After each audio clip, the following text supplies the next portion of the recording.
Chairman বাড়ি ছোট ছেলে বাল্যবিবাহ করেছে। মুহূর্তেই কথাটি ছড়িয়ে গেল পুরো সীমান্ত পার গ্রামে। দলে দলে লোকেরা জমা হচ্ছে চেয়ারম্যান বাড়ির সামনে। এতে অবশ্য মহিলাদের সংখ্যার আধিপত্য দেখা যাচ্ছে।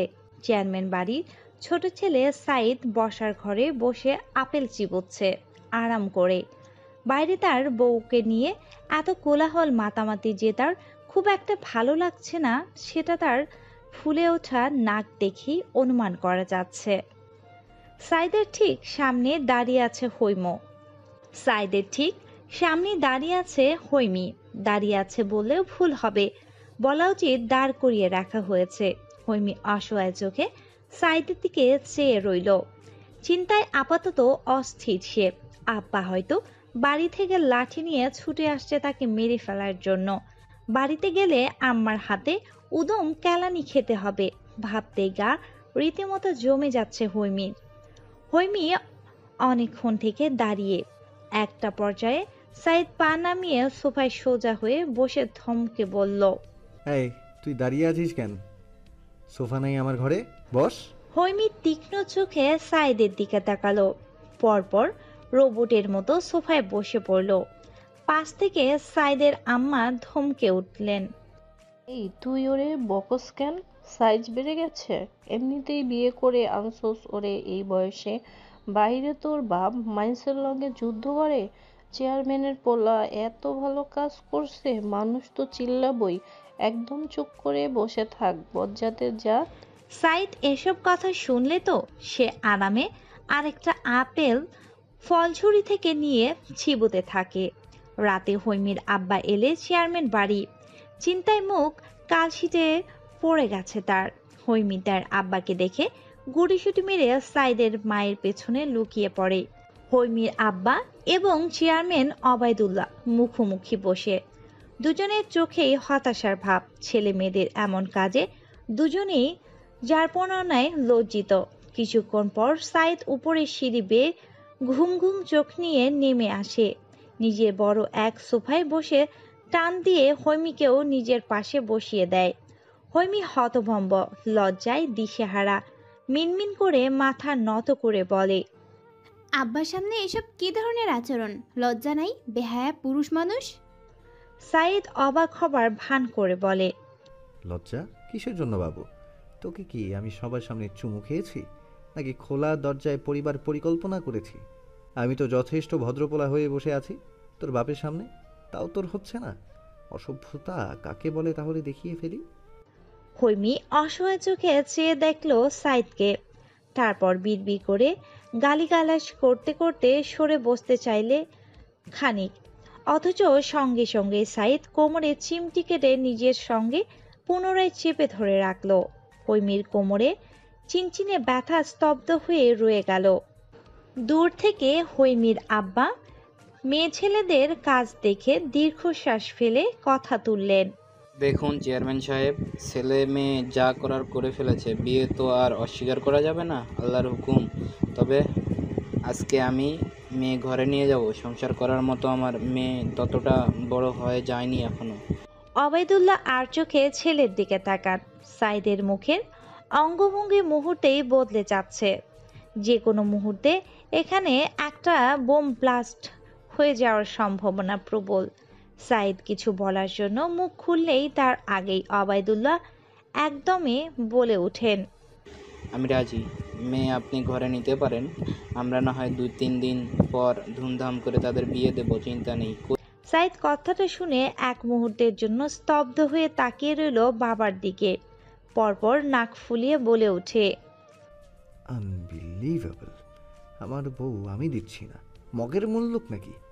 হৈমি এবার লজ্জায় সাইদের হাঁটুতে বেশ জোরে সোরে অগোচর চিমটি কাটল। সাইদ ব্যথায় আহ বলে আওয়াজ করলে সবার চোখ এসে পড়ে সরাসরি সাইদের দিকে। হৈমি অপ্রস্তুত হয়ে পড়ে। সাইদ হাঁটু ঘষে হৈমির দিকে তীক্ষ্ণ চোখে চেয়ে বলে, কিছু না, পোকা কামড় দিয়েছে, I am fine, you guys continue. সবাই আবার কথা বলায় মন দিল। শেষ পর্যায়ে সিদ্ধান্ত নেওয়া হলো হৈমিকে ঘরে দেয়া হবে। বছর খানেক পর হৈমির 20 বছর হবার পর বিয়ে আবার ধুমধাম করে দেয়া হবে তাদের। ব্যাস, সাইদ তৎক্ষণিক সোফা ছেড়ে উঠে ধূপ ধূপ পাত ফেলে উপরে চলে গেল। হৈমি অসহায় মেয়ে হয়ে এসব দেখলো তাকিয়ে। সেই যে গেল, এখন অবধি তার মুখ দর্শন করা যায়নি। তথাপি হৈমিরা আজ রাতে খেয়ে তারপর বাড়ি যাবে। রাতে খাবার টেবিলে সাইদকে অনেকবার ডাকা হলো। উপরের বদ্ধ রুমের ভেতর থেকে সাইদের কোনো সার শব্দ পাওয়া গেল না। শেষ পর্যন্ত খাবার টেবিল থেকে হৈমিকে তুলে পাঠানো হলো সাইদের ঘরে। দরজাটা ভেতর থেকে লক। হৈমির হাতে সাইদের মায়ের ধরিয়ে দেওয়া সাইদের রুমের চাবি। এ ঘরে সাইদ যখনই থাকে দরজা লক করে, আর ঘরের চাবি থেকে একমাত্র সাইদের মায়ের হাতে। আঁচলের কোণে বেঁধে রাখেন তিনি চাবির ঝোঁকা।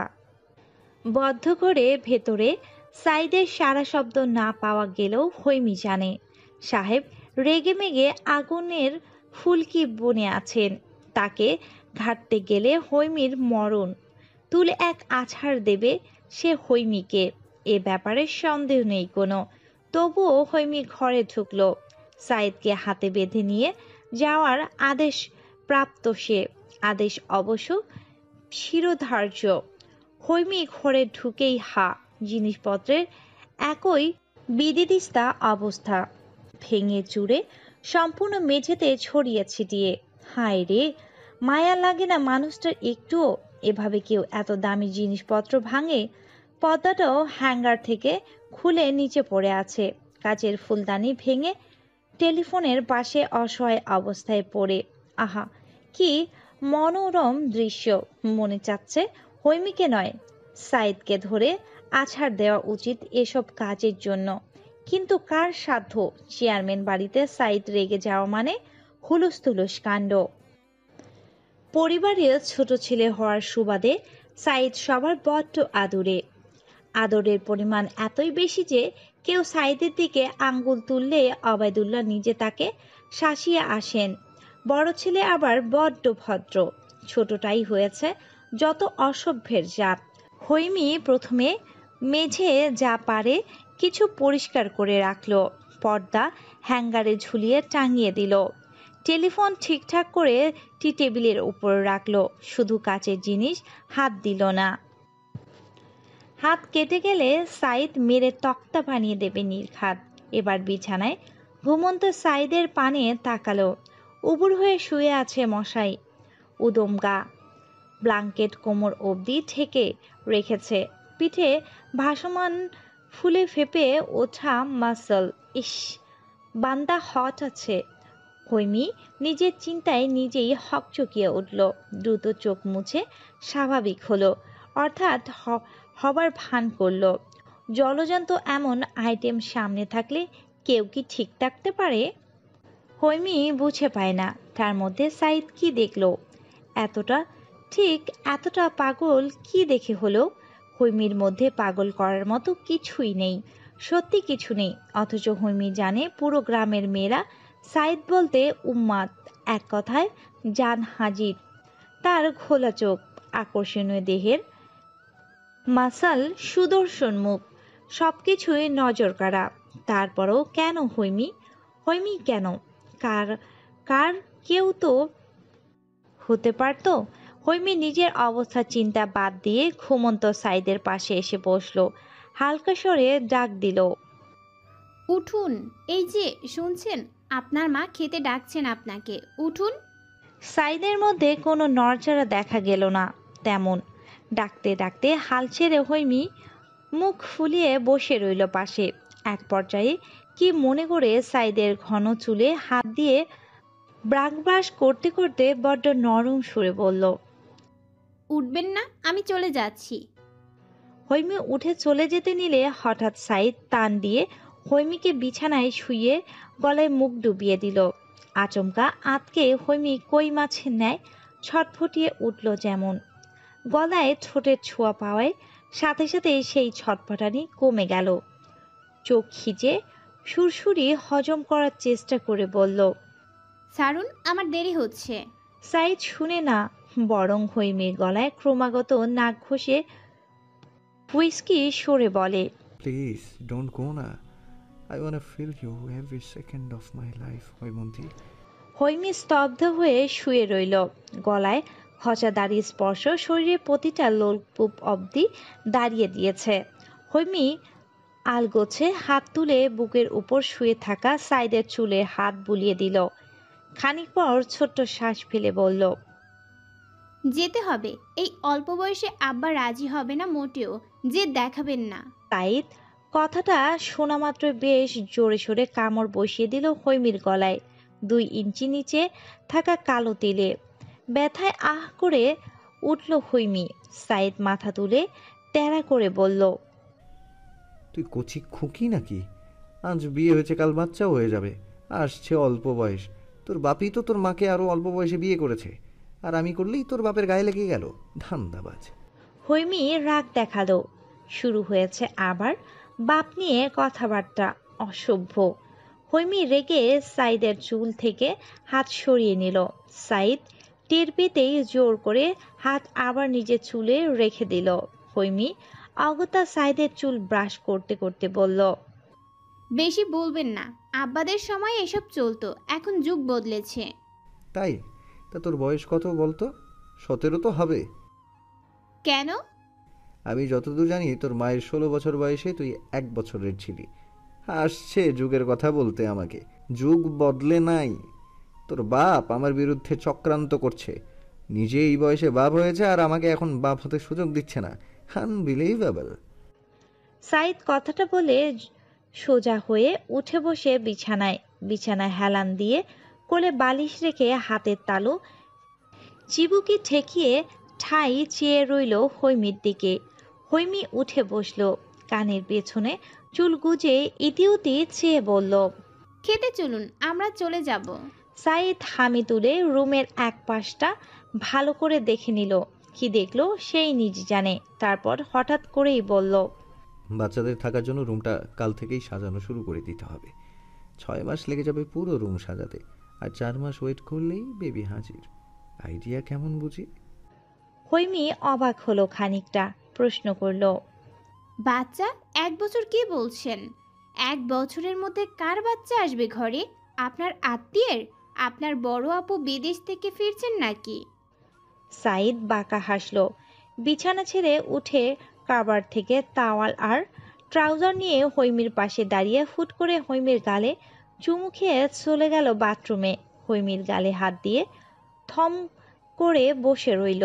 বাথরুম থেকে শুনতে পেল সাইদ বলছে, আমার নিজের বাচ্চা ল্যান্ড করিয়ে তোর বাপের সকল আজগুবি শর্ত আমি ভেঙে ফেলবো। জেনে রাখ Haimanti. So be ready for my babies baby. হৈমিরা রাতে খাওয়া দাওয়া করে চলে গেল বাড়িতে। সাইদ হৈমির বেরিয়ে যেতেই উপরের ঘরে যাচ্ছিল। পথে পেছন থেকে অবাইদুল্লাহ বলে উঠলেন, উকিলের কাগজগুলো নিয়ে বেডিং রুমে আসো সাইদ, কাজ করতে হবে আমার সঙ্গে। অনুর মা, চা পাঠিয়ে দিও আমাদের বাপ ছেলের জন্য। আম্মু, আমার জন্য কফি। সাইদ কথাটা বলে কাগজ আনতে চলে গেল। মনে মনে সাইদ বাবার উপরে ফুলে আছে। বারবার তার তীক্ষ্ণ চোখ ঘুরে ফিরে অবাইদুল্লাহর উপরে পড়ছে। অবাইদুল্লাহ এসব অগ্রাহ্য করে মৃদু হেসে রিডিং রুমে চলে গেলেন। এতদিনে ছেলের 20 দাঁত ভাঙতে পেরে তিনি যার পরনায় খুশি, আনন্দিত। তার বেপরোয়া ছেলেকে একটা শিক্ষা দেওয়া উচিত ছিল। এ পৃথিবীতে চাইলেই সব কিছু পাওয়া যায় না, এটা তার ছোট ছেলে প্রায় ভুলেই বসেছিল। এবার তার সুবুদ্ধি হলে হয়। রিডিং রুমে বাপ ছেলে অনেক রাতভর কাজ করলো। নতুন বাড়ি কিনে ভাড়া দিতে চাইছিলেন অবাইদুল্লাহ। কাগজপত্রের হিসাব সেটার জন্য মেলানো। আজকাল বাড়ি ভালো লাগলেই কাগজ ঠিক থাকে না, একটা ঝুট ঝামেলা লেগেই থাকে কাগজে। সাইদ ওকালতি নিয়ে পড়াশোনা করছে, তাই বাড়ির সব উকিল সম্পর্কিত কাগজপত্র সেই দেখাশোনা করে। কাজের ফাঁকে সাইদ কফির কাপে চুমুক দিয়ে মাথা নিচু করে কাগজে চোখ বুলিয়ে বলল, আমাকে ফাঁসিয়ে কি মজা পেলে? বিয়েটা হয়েই গেছিল। অবাইদুল্লাহ এ প্রশ্নেই অপেক্ষা ছিলেন। তিনি হেসে ইজি চেয়ারে হেলান দিয়ে বললেন, তারপর বলেন, দরকার ছিল। মেয়েটা এখনো অল্প বয়সী, তোমার কাছে আসার সময় তার হয়নি। আমার বয়স হয়েছে, এটাই যথেষ্ট ছিল। ঝামেলা কেন করলে? নাতি নাতনি দেখার শখ নেই তোমার? অবাইদুল্লাহ ছেলের লাগামহীন কথা শুনে বিষম খেলেন বোধহয়। পরপর কাগজের পর আরেকটা ফাইল ঠাস করে সাইদের সামনে রেখে রেগে বললেন, অসভ্য ছেলে, কাজ করো বসে। কাজের সময় উল্টাপাল্টা কথা বললে মাথা খাবে না। সাইদ এ কথা শুনে কলমটা 2 আঙ্গুলের মাঝখান থেকে ছেড়ে ঠাস করে টেবিলের উপর রেখে দিলেন। চেয়ারের 2 হাতলে আরাম করে হাত রেখে বসে সরাসরি চোখ রাখলো অবাইদুল্লার দিকে। তারপর বলল, I am not in mood anymore. I have a decision. এখন এই মুহূর্ত থেকে বাড়ির কোনো কাগজপত্র দেখাশোনা করব না আমি। আমার মাথা গরম। বউ ঘরে না আসা অবধি মাথা ঠান্ডা হবে বলে মনে হচ্ছে না। আমি মাথা গরম অবস্থায় কাগজ দেখা মানে কোটি টাকার লোকসান। উল্টো সিদ্ধান্তে তোমার ক্ষতি। ঘরে বউ আসুক, মাথা ঠান্ডা হলে তারপর আমি আবার কাগজপত্র দেখাশোনা করব। But from now it's closed. Bye, good night বাব্বা। বাবা উচ্চারণ একটু টেনে টুনে বলে সাইদ। সাইদ জ্যাকেট চেয়ারের হাতল থেকে নিজের গায়ে জড়াতে জড়াতে চলে গেল নিজের রুমে। অবাইদুল্লাহ হাঁ করে দেখতে লাগলো জেদি ছেলের চলে যাওয়া। সাইদ একবার বলেছে কাজ করবে না, তাকে হাজার বলেও কাজ করানো যাবে না। জেদ যেন রন্ধে রন্ধে বহমান। কার থেকে পেয়েছে এত জেদ? হাসলেন অবাইদুল্লাহ। যৌবনকালে তার নিজের মধ্যেও তেমন উত্তপ্ত জেদ ছিল বটে। জেদের বশে পরিবারের আমতে জড়িয়েছিল রাজনীতিতে। আজ গ্রামের মুখপাত্র তিনি। সবই জেদের ফসল। জিনগঠিত ব্যাপার স্যাপারে ছেলেকে দোষারোপ করে খুব লাভ নেই ভেবেই দমে এলেন অবাইদুল্লাহ। হমি বিছানায় বসে স্কুলের হোমওয়ার্ক পড়ছে। পাশে 9 বছরের বোন কেয়া শুয়ে মোবাইলে কার্টুন দেখছে। বেশ রাত হয়েছে। হৈমি বই পাশে রেখে বালিশ ঠিক করে শুয়ে পড়ল। কেয়া এখনো মোবাইল দেখছে। হৈমি হাত থেকে টান দিয়ে মোবাইল নিজের হাতে নিয়ে নিল। কেয়া রেগে মেগে তাকালে হৈমি বাঁকা হেসে চেয়ে বলল, কি এভাবে তাকাস কেন? আমাকে ডাকবো? এত রাতেও মোবাইল দেখিস? ঘুমা। কেয়া ধমক খেয়ে ঠোঁট উল্টালো। তারপর বলল, ঘুম আসে না আপু, আর একটু কার্টুন দেখি না, দাও। হৈমি হাসল। পরম মমতায় বোনের ছোট্ট দেহ নিজের সঙ্গে চেপে ধরে মাথায় হাত বুলিয়ে বলল, আপু মাথায় হাত বোলাচ্ছি, ঘুম চলে আসবে। কেয়া হৈমির বুকের সঙ্গে মিশে গেল একদম। হৈমি আলতো হাতে কেয়ার মাথায় হাত বুলাচ্ছে। কেয়ার নাকের হৈমির গায়ের গন্ধ শুকে বলল, আপু, তোমার গতরে কেমন আম্মা আম্মা গন্ধ করে। আম্মার সোনো পাউডার তুমি মাখো, আমাকেও একটু মাখিয়ে দিবে। হৈমি হাসল, বলল, কালকে সকালে দেব, এখন ঘুমা। এই চোখ বন্ধ। কেয়া খানিক কথা বলতে বলতে একসময় ঘুমিয়ে পড়ল। হৈমি ছোট্ট মাথায় তখনও ঘুমের রাতে সাইদের কথা। বাচ্চা, এদের তো বিয়ে মানা হয়নি। বাচ্চা এখন কোথা থেকে আসবে? ধুর, সাইদও না একদম জাতা। তবুও তো সে হৈমির বড্ড শখের পুরুষ। হৈমি রে, তোর গলার তিলে এটা কি লাভ বাইট দেখছি আমি? হৈমি কথাটা শোনা মাত্রই স্কুলের সাদা ওড়না গলায় ভালো করে পেঁচিয়ে নিয়ে কলম দিয়ে খাতায় আঁকিঝুঁকি করতে করতে বলল, কালকে রান্না করার সময় মাটির চুলো থেকে আগুনের ফুলকি এসে পড়েছে, সেরকম কিছু না। নিশি শুনে বিশ্বাস হলো না কথাটা নিশির। সে আরেকটু এগিয়ে এসে হৈমির গলার থেকে ওড়না সরাতে নিলে হৈমি তাৎক্ষণিক দূরে সরে গেল। কথা ঘুরিয়ে বলল, শুনলাম তোকে পাত্রপক্ষ দেখতে এসেছে, রাজীব জানে? নিশি এবার মুখ ভার করে বসল। এক হাত বেঞ্চের উপরে রেখে মাথাটা হাতের উপরে ঠেস দিয়ে রেখে চাইল হৈমির দিকে। তারপর বলল, এসেছিলেন। সাইদ ভাইয়া সব সামলে নিয়েছেন। আবার রাজীবকে কল করেই আমাদের বাড়িতে পাঠিয়েছিলেন। রাজীব এসেই তো সেরকম একটা কাণ্ড ঘটালো বাড়িতে। বাবার হাতে পায়ে ধরে আমাদের বিয়ের জন্য রাজি করালো। হৈমি অবাক হয়ে গেল। কাল রাতেই তো ও বাড়ি থেকে এলো হৈমির। সাইদের মুখে তো তেমন কোনো কথা শুনিনি। তার বান্ধবীর সঙ্গে খাতির দেখাচ্ছে, অথচ তাকেই মুখখান দিয়ে বলল না। অসহ্য পুরুষ, হৈমি বলল। তা আমরা তোর বিয়ে খাচ্ছি তাহলে খুব দ্রুত, কি বলিস? কথা বলে আনন্দে নিশির শরীরের উপরে কৌতুকপূর্ণ হেসে ঢলে পড়ল হৈমি। নিশি মুখ ভ্যাংচালো। হৈমিকে সোজা করিয়ে আবার জায়গায় বসিয়ে দিয়ে বলল, সে আর কি, রাজীব চাকরি পেতে আর কতদিন, ঠিক পেয়ে যাবে। দেখা যাবে 2 বছরের আগেই আমরা তোর বিয়ে খেয়ে নিয়েছি। নিশি লজ্জা পেয়ে হাসলো। তারপর হুট করে কিছু মনে পড়ে গেল যেমন নিশির বলে উঠল, এই হৈমি, আসার সময় দেখলাম সাদাত ভাই তার ছেলেফেলাদেরকে নিয়ে মাসুদ গুন্ডাকে শাসাচ্ছেন, কলার ধরে রাগে চিৎকার চেঁচামেচি করছেন। তুই কি কিছু বলেছিস ওনাকে? হৈমি আঁতকে উঠল। সাহিদ শহর থেকে গ্রামে ফিরলে রোজ এমন কোনো না কোনো ঘটনা ঘটেই। হৈমি গ্রামের ঘটনা কিছুই তাকে বলে না, অথচ হৈমির অসুবিধার কথা তার সবসময় নখদর্পণে থাকে বটে। কিভাবে জানে সে? এতদিন হৈমি জানতো না, এখন জানে। এই রাজীবের একটা ছোট ভাই আছে, নাম হারুন। তাকে রোজ হৈমি নিজের সামনে পেছনে দেখতে পায়। হৈমির ধারণা সে হৈমির ওপর সাইদের কথা মতো নজর রাখে। এখানকার সব খবরাখবর সে সাইদের ট্রান্সফার করে। হৈমি দীর্ঘশ্বাস ফেলল। তারপর বই খাতা ব্যাগে ঢুকাতে ঢুকাতে বলল, আমার ঠেকা পড়েনি তাকে এসব বলতে। জেনেছে নিশ্চয়ই সাঙ্গপাঙ্গ থেকে। গ্রামে এলেই মারামারি করা যেন একটা অভ্যাস হয়েছে তার, যেন মজাদার কোনো অভ্যাস। ছি। নিশি হৈ হৈ করে উঠল যেমন। মেয়েটা একদম সাইদের বদনাম শুনতে পারে না, যেন সাইদকে নয়, কেউ সাইদের বদনাম করে স্বয়ং নিশির গায়ে আগুন লাগিয়ে দিয়েছে। সেটাই হলো এবারও। নিশি এক মুহূর্ত দেরি না করে বলল, ধুর, ওমন বলিস না, সাদাত ভাই তোকে ভালো। চুপ।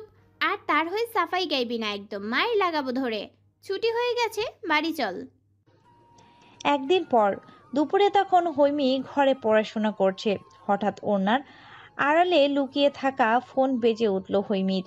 ফোনটা বেশ আগে সাইদের দেওয়া। তখন অবশ্য সাইদ ততটাও লাগাম ছাড়া ছিল না। কথাবার্তায় হৈমির সাথে বড্ড সভ্য ব্যবহার করত, আর এখন পুরো অসভ্য রাজ। কথাবার্তায় বেলাত ব্যবহার উপচে পড়ে যেমন। হৈমি আশপাশ ভালো করে দেখে নিল, কেউ নেই। আশপাশে কেউ দেখা যাচ্ছে না, নিশ্চয়ই খেলতে গেছে। হৈমি উঠে দরজা বন্ধ করে দিল। তারপর বদ্ধ দরজার পিঠ ঠেকিয়ে ফোন কানে ধরল। ওপাশ থেকে হাই হ্যালো কোনো ধার দেখা গেল না সাইদকে। সরাসরি জানানো হলো, বাড়ির বাইরে আছি, 2 মিনিটের মধ্যে আয়। আর হিজাব বেঁধে আসবি, স্টাইল করে না, সব কিছু ঢেকে আসবি। সব কিছু মানে সব কিছুই। হৈমি রেগে গেল খানিক, তবে রাগ প্রকাশ না করে বলল, আমি আসবো না। আব্বা বাইরে চাল শুকাচ্ছেন, দেখতে পেলেই মাইর লাগাবেন আমাকে। তুই আসবি আর এক্ষুনি আসবি, নইলে আমি ভেতরে আসছি, আসবো। হৈমি তড়িঘড়ি করে বলল, না, আশা লাগবে না আপনার, আমি আসতেছি, দাঁড়ান আপনি। ওকে, হিজাবের কথা ভুলবি না। হৈমি ফোন কেটে দিল। কি বলে বের হবে ভাবতে বসে বসে। পরে ভাবল নিশির কথা বলে যাওয়াই যাবে। হৈমি চটজলদি জামা পাল্টে হিজাব বেঁধে নিল। দরজা খুলে বের হবে, উঠোনের বাবার কাছে আসলো। হৈমির বাবা শাহেদ হাত দিয়ে চাল মেলে দিচ্ছে মাদুরে। হৈমিকে এত সেজেগুজে বেরুতে দেখে তিনি প্রশ্ন করলেন, কই যাচ্ছ? আব্বা, ওই নিশির ভাতিজির জন্য আজকে ঘরোয়াভাবে সিন্নি করা হচ্ছে, ওদের বাড়ি। নিশি আমাকে দাওয়াত দিয়েছে। শাহেদ আশেপাশে তাকালেন। একটু দূরে কালো বাইকের মধ্যে সাইদ হেলান দিয়ে ফোন দেখছিল। শাহেদ সেটা দেখে যা বোঝার বুঝে গেল। মেয়ে কথা লুকাতে শিখে গেছে। বাহ, বিয়ে তো হয়েই গেছে, এখন ঘুরতে চাইছে, ঘুরুক। তার এখন এসব অদেখা করে যাওয়ার সময়। না হলে যে জামাই পেয়েছে মেয়ের জন্য, বাধা দিলে দেখা যাবে পুরো গোষ্ঠী সমেত তুলে নিয়ে যাচ্ছে বাড়িতে। শাহেদ গম্ভীর গলায় বললেন, ঠিক আছে, যাও, সন্ধ্যার আগে ফিরে আসবে। মাগরিবের নামাজ ঘরে এসে পড়ার যেন। জি আচ্ছা আব্বা। হৈমি বাড়ির উঠোনের গাছপালা সব হাত দিয়ে সরিয়ে সাইদের পাশে এসে দাঁড়ালো। সাইদ হৈমিকে দেখে হৈমির দিকে তীক্ষ্ণ চোখে চেয়ে ফোন পকেটে রাখলো। দুহাত জিন্সের পকেটে পুরে ধীর পায়ে এগিয়ে এলো হৈমির দিকে। তারপর দুহাতে হৈমির কোমর পেঁচিয়ে ধরে হৈমির কাঁধে মুখ লুকালো। হৈমি আচমকা আচরণে থরথরে কেঁপে উঠল যেমন। দুহাতে সাইদকে ঠেলে দেওয়ার চেষ্টা করলে সাইদ হৈমিকে চেপে ধরে কাঁধে মুখ লুকালো। অবস্থা ফিসফিস করে বলল, I missed you, Haimanti, badly. You know, সাইদের নেশালো কথা শুনে শিরশির করে উঠল হৈমির সারা গা। সঙ্গে সাইদের মাতাল স্পর্শ। ঠান্ডা হয়ে যাচ্ছে হৈমি। হৈমি খুব কষ্টে মুখ খুলে। আব্বা দেখবেন, ছাড়ুন। সাইদ তাৎক্ষণিক ছাড়ল না। কিছুক্ষণ নিজের সঙ্গে জড়িয়ে রাখার পর তারপর ছাড়ল। বাইকে উঠে ইঞ্জিন চালু করে বলল, উঠে বস, আমরা আজকে সারাদিন ঘুরবো। পারলে রাতটাও হোটেলে কাটিয়ে নেব। কি বলিস? আমার বাচ্চাদের আসার ব্যবস্থা করতে হবে না? হৈমি বাইকের পেছনে বসতে যাচ্ছিল। সাইদের কথা শুনে বুকে ফু দিয়ে দ্রুত পা সরে দাঁড়ালো। সাইদ হৈমির রিয়াকশন দেখে হেসে উঠল শব্দ করে। তারপর আঙ্গুলের ডগায় হৈমির কপালে রেখে ছোট্ট করে গুঁতো দিয়ে বলল, বদের হাড্ডি, উঠে বস, আমরা খাওয়া দাওয়া করতে রেস্টুরেন্টে যাচ্ছি। হৈমি শ্বাস ফেলল এবার। সাইদের কাঁধে হাত রেখে বাইকে চেপে বসলো। সাইদ শো করে বাইক চালু করলো। বাইকের স্পিড বড্ড বেশি। হৈমির হিজাব খুলে যাচ্ছে বাতাসের ঝাপটায়। হৈমি একসময় প্রশ্ন করল, আমরা আজকে এভাবে ঘুরছি কেন? সাইদ পাশের আয়নায় হৈমির মুখের দিকে চেয়ে গম্ভীর স্বরে বলল, আমি চলে যাচ্ছি, এবার ফিরতে 1 মাসের উপরে লাগবে। হৈমি কথাই বলতে ভুলে গেল। এত দ্রুত চলে যাচ্ছে? এলো তো সবে 5 মিনিট হলো। হৈমি আনমনে প্রশ্ন করল, 1 মাস কেন? প্রতিবার তো 15 দিনেই চলে আসেন। সাইদ হৈমির কথা শুনে বাঁকা চোখে তাকালো। ঠোঁটে দুষ্টু হাসি রেখে বলল, হঠাৎ আমার প্রতি এত মায়া? Are you going to miss me? হৈমির সঙ্গে সঙ্গে মুখ ভ্যাংচালো। দ্রুত অপর পাশে মুখ ঘুরিয়ে বলল, হুম, মোটেও না। মিথ্যা বলেছে হৈমি। সে বড্ড মিস করে সাইদ যখন শহরে চলে যায়। প্রতিবার 5-10 দিনের কথা বলে 15 দিনও আসে না গ্রামে। আর এবার স্বয়ং বলছে 1 মাস। তার মানে যাবে বেশ কদিন, ফিরবে না। কষ্টে হৈমির বুকটা জ্বালা করতে লাগলো। তবুও হৈমি স্বীকার করলো না, নেমে আয়। প্রকাশ করলো না সাইদের সামনে। না হলে লাগাম ছাড়া সাইদ এ যাত্রায় তাকে মুক্তি দেবে না। বেলাস কথা দিয়েই খুন করে ফেলবে হৈমির ছোট্ট মনটা। সাইদের বাইক একটা ক্যাফের সামনে এসে থামে। গ্রাম থেকে বেশ দূরে ক্যাফেটা। সাইদ বাইক থেকে নেমে চাবির খুব ভাব নিয়ে পকেটে রাখে। তারপর বসে থাকা হৈমির দিকে হাত বাড়িয়ে দিয়ে বলে। হৈমি খুব দ্বিধায় পড়ে গেল। আশেপাশের মানুষ তেমন নেই। খুব নিরিবিলি ক্যাফে। হৈমি কাঁপতে থাকা হাত সাইদের হাতে রাখলো। সাইদ খুব শক্ত করে সেই হাত নিজের হাতের তালু দিয়ে চেপে ধরে হৈমিকে বাইক থেকে নামালো। হৈমি নামলে সাইদ হৈমির বাম পাশ থেকে হৈমির কাঁধটা আগলে ধরে সামনে এগুলো। হৈমি আলগোছে মাথা তুলে সাইদের মুখের দিকে তাকালো। সাইদের মুখে ডান পাশটা দেখা যাচ্ছে। কি নিখুঁত সেই মুখের ধরন! হৈমির বুক কেঁপে উঠল উত্তেজনায়। হৈমি আরও একটু চেপে দাঁড়ালো সাইদের পাশে। নাকে সাইদের ব্র্যান্ডের পারফিউমের ঘ্রাণ আসছে। ভেসে যাচ্ছে হৈমি। সাইদ ক্যাফেতে প্রবেশ করলে একটা ছোট হালকা পাতলা গড়নের ছেলে দৌড়ে আসলো। এসে সাইদের সামনে দাঁড়িয়ে হ্যান্ডশেক করার জন্য হাত বাড়িয়ে দিল। সাইদ এক হাতে হৈমিকে আগলে রেখে অপর হাতে বেশ স্মার্টলি হ্যান্ডশেক করলো। ছেলেটা ভালো মন্দ জিজ্ঞেস করে। হৈমির পাশের চোখে ইশারা করে জিজ্ঞেস করলো, ভাই, ভাবি নাকি? সাইদ হালকা হাসলো, বলল, হ্যাঁ। ভাবির বয়স তো একদম কম। ভাইকে মেনে নিতে পেরেছেন ছোট ভাবি? হৈমিকে কথাটা জিজ্ঞেস করে হুহা করে হেসে উঠল ছেলেটা। ছেলেটার সাথে সাইদও হালকা হাসলো। হৈমি দুজনের হাসি দেখে তব্দা হয়ে চেয়ে রইল তাদের দিকে। সাইদ এক ফাঁকে লুকিয়ে ফিসফিস করে জিজ্ঞেস করলো, আসলেই আসলেই সামলানো যায় আমাকে রাব্বির ছোট ভাবি? আমি তো তার ভাবির কাছে এলেই কেমন বেসামাল হয়ে পড়ি, জানিস? হৈমি অবাক চোখে তাকালো সাইদের দিকে, পরপর মাথা নত করে ফেললো। রাব্বি তারপর তাদের একটা আলাদা নিরিবিলি জায়গায় বেছে বসার জন্য বলল। সাইদ হৈমির মুখোমুখি বসলো। রাব্বি তাদের মেনু দেখতে বলে চলে গেল অপর দিকে। সাইদ মেনু সোজা হৈমির দিকে এগিয়ে দিয়ে বলল, কি খাবি অর্ডার দে। হৈমি মেনু হাতে নিয়ে চোখ বুলালো। সাইদের একটা কল এসেছে, সে কল রিসিভ করে কথা বলছে। হৈমি মেনু দেখে যার পরনায় অবাক, বিস্মিত। সামান্য কফির দাম 560 টাকা। কফিতে কি মেশাচ্ছে এরা? এত এত কফির নাম সে এ জীবনেও শুনেনি। পাস্তা পাওয়া যায়, দাম 1390 টাকা। পাস্তা ঘরে বানায় হৈমি। কই, ঘরে বানাতে সবে 200 টাকার মধ্যে হয়ে যায়, এখানে 1390। হৈমি কি অর্ডার দিবে খুঁজে পেল না। মেনু হাতে চুপচাপ বসে রইল। সাইদ কথা বলা শেষ করে ফোন বন্ধ করে টেবিলের উপর রাখলো। হৈমির দিকে চেয়ে জিজ্ঞেস করলো, কি খাবি পছন্দ হয়েছে? কফি খাস? ক্যাপাচিনো চলবে নাকি এক্সপ্রেসো? তারপর ভারী খাওয়া যাবে। হৈমি এক নজরে ক্যাপাচিনো আর এক্সপ্রেসোর নাম দেখে নিল। ক্যাপাচিনো 1100 টাকা, এক্সপ্রেসো 1230 টাকা। দাম দেখে হৈমি কফি খাওয়ার ইচ্ছে চলে গেল।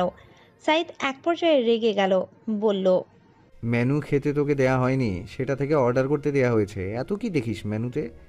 হৈমি মেনু শব্দ করে টেবিলে রাখলো। আশেপাশে চোখ রেখে ফিসফিস করে বলল, আমরা এখানে কেন এসেছি? দাম দেখেছেন সব কিছুর? আমার 1 মাসের হাত খরচ থেকেও বেশি একটা সাধারণ কফি। আমরা অন্য রেস্টুরেন্টে যাই, চলুন। সাইদ কথা শুনে কিছুক্ষণ হৈমির দিকে তাকিয়ে থাকলো। পরে চেয়ারে হেলান দিয়ে সোজা বসে সরাসরি হৈমির দিকে চেয়ে প্রশ্ন করলো, তোকে এখানে কে নিয়ে এসেছে? আপনি? হৈমি মিনমিন করে জবাব দেয়। সাইদ আবার জিজ্ঞেস করে, এখানে বিল কে দেবে? আপনি? আর চিন্তা করছেটা কে? আমি। সাইদ এবার ঝুঁকে এলো হৈমির দিকে, তারপর চোখে চোখ রেখে বলল, order now and right now. Haimi সঙ্গে সঙ্গে চোখ খিচিয়ে জবাব দেয়, পাস্তা আর কফি। সাইদ হৈমির ভয় পাওয়া দেখে হাসলো হালকা। চোখ বন্ধ থাকায় হৈমি হাসি দেখলো না। সাইদ আবার সোজা হয়ে বসলো। তারপর ওয়েটার ডেকে অর্ডার দিল। দেরি হবে খাবার আসতে, তারা বানিয়ে দিবে নতুন করে অর্ডার দেওয়ার পরে। হৈমি আর সাইদ চুপচাপ বসে আছে। হৈমি এদিক ওদিক তাকিয়ে ক্যাফের ডেকোরেশন দেখছে, সাইদ দেখছে হৈমিকে স্বয়ং। এক পর্যায়ে সাইদ উঠে হৈমির পাশে বসে গেল। গায়ে ধাক্কা লেগে হৈমির পাশে তাকালো। সাইদকে নিজের এত কাছে দেখে ভড়কে গেল ও। সাইদ হাত বাড়িয়ে হৈমির হিজাব ঠিক করে দিল। হৈমি বলল, খুলে গেছে হিজাব, তাড়াহুড়ো করে বেঁধে এসেছিলাম। সাইদ মাথা নেড়ে ঠিক আছে বলল। তারপর এতক্ষণে কাঙ্ক্ষিত কথা তুলল, বিয়ে করে তো গায়ে হাওয়া লেগেছে, দিব্যি ঘুরে বেড়াচ্ছিস। আমি চলে গেলে খবরদার কারো সঙ্গে, ছেলেদের সঙ্গে কথা বলবি না। আমি ফিরে এসে যেন যেমনে রেখে যাচ্ছি অমনি পাই। কি মনে থাকবে? হৈমি মাথা নাড়ল, পরে বলল, সেই রাস্তা বিয়ের আগেই বন্ধ করে রেখেছেন, জানেন না? তাও তো রোজ লাভ লেটার কম পাস না। শোয়েবকে আজকাল পেছনে ঘুরছে শুনলাম। খবরদার হৈমন্তী। কই গেল? নেক্সট ডে সোজা গিয়ে একটা থাপ্পড় দিয়ে সরাসরি বলবি আই অ্যাম ম্যারিড। কি বলতে পারবি না? শোয়েবের কথাও সাইদের কানে গেছে। ছেলেটা খুব সাবধানে হৈমির সাথে কথা বলতে আসে, নিজেকে অনেক আড়াল করে, সেটাও জেনে গেছে। আর কত কিছু যে জানে কে জানে। হৈমি বাধ্য মেয়ের মতো মাথা নেড়ে বলল, থাপ্পড় লাগবে না, আমি ভালোভাবে বলে দিব, হবে না? সাইদ হাসলো একটু। কি নিষ্পাপ তার হৈমন্তী। সাইদ চলে গেলে আজ প্রায় 1.5 মাস।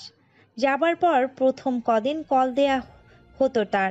আপাতত তার 15 দিন ধরে মাস্টার্স এক্সাম চলছে, তাই কল করার সময় পাচ্ছে না বলে সে আগেই জানিয়েছে হৈমিকে। হৈমি শুনে প্রতিবাদ করে না। সাইদ আর যাই করুক, পড়াশোনায় সে বড্ড ভালো, এই ব্যাপারে সে এতটুকু ফাঁকি দেয় না। এই জন্য আরও সে বাড়ির বড্ড আদরের। এক ফাঁকে কদিন আগেই হৈমিকে এসে দাওয়াত দিয়ে গেছে চেয়ারম্যান বাড়ির ছোট মেয়ে, সাইদের ছোট বোন অনন্যা। চেয়ারম্যান বাড়িতে ঘরোয়া পরিবেশে একটা ফ্যামিলি গেট টুগেদার করা হবে। চেয়ারম্যান বংশের অনেকেই থাকবে সেখানে। চেয়ারম্যান অবায়দুল্লাহ চাইছেন হৈমিকে সবার সঙ্গে পরিচয় করে দিবেন। এবার বিয়ে আল্লাহর রহমতে হয়ে আছে, এখন চেয়ারম্যান বাড়ির বউকে সবার সামনে আনা উচিত। বিয়ে করবে না করে ছেলে তাদের সোজা তুলে এনে বিয়ে করে নিয়েছে। কাউকে তেমন জানানো যায়নি বিয়ের কথা। মূলত হৈমির জন্যই এই গেট টুগেদার আয়োজন।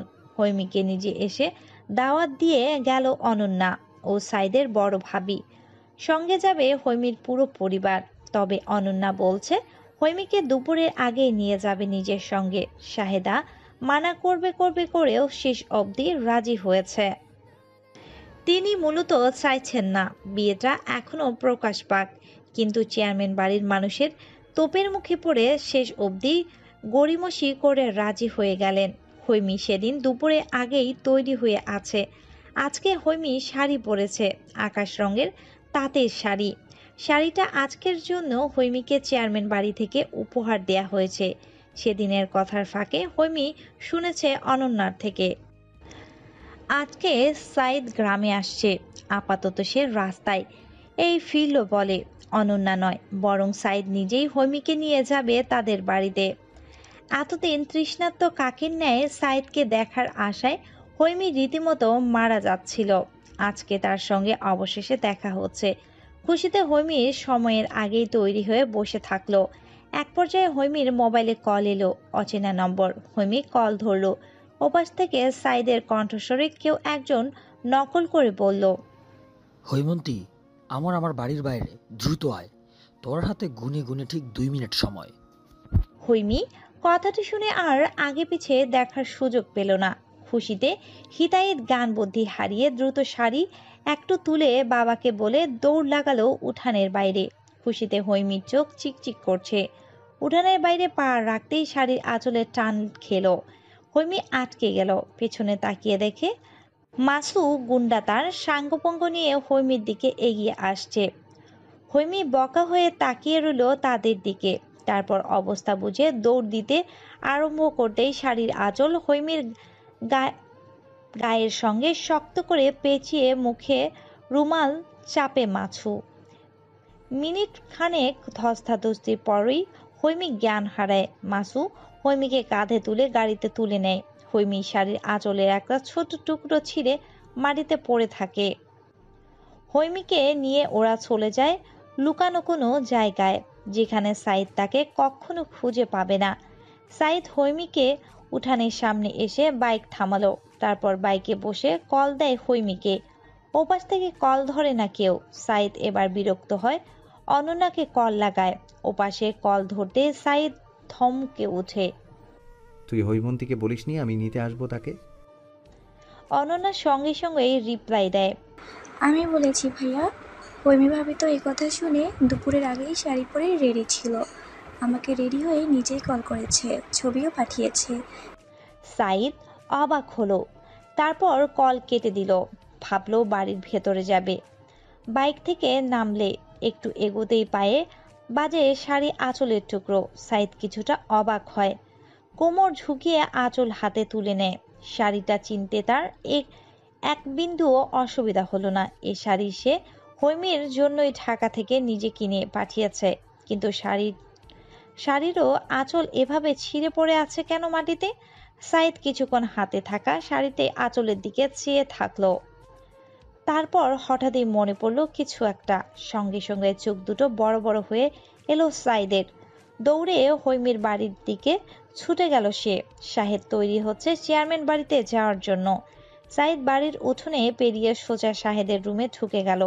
শাহেদ সাইদকে এ অবস্থা দেখে কিছু প্রশ্ন করতে যাবে, তার আগে সাইদ মাথা চুল খামচে হাঁপাতে হাঁপাতে বলল। হৈমি আমাদের বাড়ি যাইনি আঙ্কেল। শাহেদ অবাক হলেন। সাইদের অবস্থা দেখে তার মোটেও সুবিধার লাগছে না। তিনি উত্তর দেয়। সাইদ জবাব দেয় এক মুহূর্ত অপেক্ষা না করে। কেউ ওকে তুলে নিয়ে গেছে। এই দেখুন ওর ছেঁড়া শাড়ি আর আঁচল, এটা উঠানের বাইরে পড়েছিল। সাইদ বড্ড হাপিত্তেশ করছে, বারবার আঙ্গুল নিয়ে নাকের নিচে ঘাম মুছছে। অস্থিরতা ক্রমশ বাড়ছে তার। হৈমির আসন্ন বিপদের কথা চিন্তা করে রাগে মাথাটা ফেটে যাচ্ছে সাইদের। কে সে? কে হাত হতে পারে? হৈমি ঠিক আছে তো? যদি হৈমির কিছু হয়, সাইদ তাকে বংশের নাম ধাম সবকিছু ধ্বংস করে দিবে। সাইদকে চেনে না তারা। সাইদ বিড়বিড় করে গালি দিল। জানোয়ারের বাচ্চাদের একবার হাতে পেলে টুকরো টুকরো করব আমি সাইদ। ভাই, হৈমি ভাবিকে এই মাছুগন্ডার লোকেরা তুলে নিয়ে একটা গোডাউনে রেখেছে, গ্রামের পূর্ব দিকের গোডাউন। রাজীবের ছোট ভাই হারুন বড্ড সাবধানে ফিসফিস করে কথাটা বলল ফোনের ওপাশ থেকে সাইদকে। সাইদ শুনে চোখ বন্ধ করে লম্বা নিঃশ্বাস টানে নিজের মধ্যে। তারপর লাল চোখে চেয়ে জানালো, তুই সাবধানে থাকিস, ওরা যেন তোকে না দেখে। আমি আসছি, তুই গোডাউনের দিকে নজর রাখিস। ফোনের লোকেশন অন করে রাখ, আমি ট্রেস করছি। সাইদ ফোন রেখে পকেটে পড়ে। সাইদের পাশে শাহেদ, হৈমির আম্মা এবং রয়েছে পুরো চেয়ারম্যান বংশ। সাইদ ফোন রেখে পাশে থাকা তার বড় ভাই সুভাষের দিকে তাকালো। তীব্র জেদ মাখা গলায় সরাসরি বলল, আমি হৈমন্তীকে আনতে যাচ্ছি। আমার আসার আগে বিয়ের সব ব্যবস্থা করে রাখো। আজকে আমি হৈমন্তীকে ঘরে তুলব, অ্যান্ড দ্যাটস ফাইনাল। চেয়ারম্যান অবাইদুল্লাহ কিছু বলতে এগুলেন। এভাবে এত হুট করে? হ্যাঁ হ্যাঁ হ্যাঁ, হুট করেই সব কিছু হবে এখন থেকে। তোমাদের জন্য, ঠিক তোমাদের জন্য হৈমন্তীর আজকে এই অবস্থা। I will not definitely do any mercy on anyone from now, specially যখন সেটা হৈমির ব্যাপার। আজকে যা হচ্ছে সব। সাইদ চিৎকার করে কথাগুলো বলে থেমে যায়। চোখ বন্ধ করে জোরে জোরে শ্বাস ফেলতে থাকে। শাহেদ ও ব্যাপারে কিছু বলতে চায়, তবে সঙ্গে সঙ্গে আটকে ফেলে সাইদ। বড্ড নরম থাকার চেষ্টা করে বলে, আঙ্কেল, হৈমি আমার বউ। এটা আপনারা যাই করেন না কেন কোনোভাবেই মিথ্যা করতে পারবেন না। আইন অনুসারে এখন হৈমির প্রতি তার স্বামীর সবচেয়ে বেশি অধিকার। আমি যখন বলেছি হৈমি আমার কাছে সেফ থাকবে, মানে থাকবে। সেটা দুনিয়া উল্টে গেলেও ওকে সেফ রাখবো আমি সাইদ। আমি এই ব্যাপারে কোনো কিছু শুনতে চাই না, আর না কেউ বললে আমি শুনবো। দরকার হলে আমার বউ আমি তুলে নিয়ে আসার ক্ষমতা রাখি, কিন্তু আমি এটা চাইনি দেখে এতদিন কিছুই করিনি। কিন্তু আজকের পর নো মোর ভালো মানুষই। শাহেদ কিছু বলবে তার আগে চেয়ারম্যান বলল, ভাইজান, ছেলেটা আগেই হোমিকে নিয়ে আসুক, আমরা বসে ব্যাপারটা কথা বলি। সাইদ লম্বা লম্বা শ্বাস ফেলে ঘুরে বাড়ির বাইরে যেতে যেতে চেঁচিয়ে বলে গেল, আমি ফিরে আসার আগে যেন সব ব্যবস্থা করে রাখো ভাইয়া। হারুনের লোকেশন ট্র্যাক করে এগুচ্ছে সাইদ। হারুন এক পর্যায়ে কল করে প্রায় কেঁদেই বলে ফেলল, ভাই, ওরা বোধহয় ভাবির সাথে খারাপ কিছু করতে চাইছে। গোডাউনের ভিতর থেকে ভাবির চিৎকার শুনতে পাচ্ছি। আমি বাইরে আছি ভাই, দরকার পড়লে ডাইকেন। সাইদ কথাটা শুনে লোম অব্দি দাঁড়িয়ে গেল। বুকের ভেতর জঘন্যভাবে ধরাস ধরাস করতে লাগলো। গাড়ির স্পিড দ্বিগুণ বাড়িয়ে সাইদ বলল, আচ্ছা, তুই থাক হারুন ওখানে, ভেতরে গিয়ে একা কিছুই করতে পারবি না তুই। আমি আসছি। একটু থেমে, ওরা ওকে কিছুই করবে না হারুন, আমি করতে দিব না। ওর সমস্ত কিছুর ওপর আমার অধিকার, ওই জানোয়ারের বাচ্চাদের নয়। সাইদ গাড়ির স্পিড আরও বাড়ল। 10 মিনিটের মধ্যে পৌঁছে গেল পূর্ব দিকের গোডাউনে। সাইদকে দেখে হারুন সাইদের পেছনে এসে দাঁড়ালো। সাইদ গাড়ি থেকে নেমে এক দৌড়ে গোডাউনের সামনে চলে এলো। দরজার ভেতর থেকে লক। সাইদ 7-5 চিন্তা না করে এক লাথি দিয়ে দরজা ভেঙে দিল। সঙ্গে সঙ্গে দৃষ্টিগোচর হলো হৈমির ক্লান্ত মুখের ছবি। হৈমির উপরে শুয়ে ধস্তাধস্তি করছে মাসু। হৈমির চোখে মুখে কান্নার ফোয়ারা বইছে। বারবার বাঁচার জন্য মাসুর গালে থাপ্পড় কিল ঘুষি দিচ্ছে। সাইদ আর ভাবতে পারল না। দ্রুত দৌড়ে গিয়ে হৈমির উপর থেকে মাসুকে তুলে কুত্তার মতো মারতে লাগলো। হৈমি ছাড়া পেতেই গায়ে খুলে ফেলা শাড়ি জড়িয়ে হাঁটু গেড়ে দেয়ালের সঙ্গে পিঠ ঠেকিয়ে জোরে জোরে কাঁদতে লাগলো। কান্নার কারণে রীতিমতো শ্বাসকষ্ট হয়ে গেছে, ঠিকভাবে নিঃশ্বাসটাও নিতে পারছে না। সাইদ মারতে মারতে সবগুলোকে প্রায় আধমরা করে ফেলেছে। তারপর থামে হৈমির মৃদু স্বরে আওয়াজে শুনে। সাইদ থামুন। সঙ্গে সঙ্গে সাইদের হাত থেমে যায়, চোখ ঘুরিয়ে পাশে চায়। হৈমির শাড়ি গায়ে এলোমেলো জড়ানো, শরীরে অনেক নিষিদ্ধ অঙ্গ দৃশ্যমান। সাইদ পেছনে তাকালো। হারুন এতক্ষণে এক জায়গায় দাঁড়িয়ে ভয়ে কাঁপছিল। সাইদের এমন তাকানো দেখে সে বুঝতে পারল কিছু। মাথা নত করে বলল, কথাটা বলে মাথা না তুলেই চুপচাপ ঘর থেকে বেরিয়ে গেল হারুন। সাইদ হাতে ধরে থাকা মাসুর কলার ছেড়ে দিল। মাসুর লুটিয়ে পড়ল মেঝেতে, কুকিয়ে উঠল ব্যথায়। এক পর্যায়ে ব্যথায় জ্ঞান হারল। সাইদ ধীর পায়ে এগিয়ে এলো। তার লাল চোখে হৈমির দিকে কাতর হয়ে চেয়ে আছে। হৈমির মাথা হালকা কাত করে কান্নামাখা চোখ চেয়ে রইল সাইদের দিকে। সাইদ অবশ দেহের ন্যায় হাঁটু গেড়ে বসে পড়ে হৈমির ঠিক সামনে। শরীরে জখম অগ্রাহ্য করে এগিয়ে গিয়ে হৈমির কপালে চুমু বসায়। হৈমির সঙ্গে সঙ্গে চোখ বন্ধ করে ফেলে। ডান চোখ থেকে কয়েক ফোঁটা জল গড়ায়। হৈমির চোখ বন্ধ অবস্থাতেই ফুপিয়ে কেঁদে ওঠে। সাইদ সঙ্গে সঙ্গে হৈমির গায়ে তার শার্ট খুলে জড়িয়ে দিয়ে বুকে চেপে ধরে। হৈমি চিৎকার করে কাঁদতে থাকে। সাইদের কান্না আসছে হৈমির এহেন অবস্থা দেখে। সে ঠোঁট দাঁত চেপে হৈমির পিঠে হাত বোলাতে থাকে। হৈমি কাঁদতে কাঁদতে বিলাপ করে শুরু।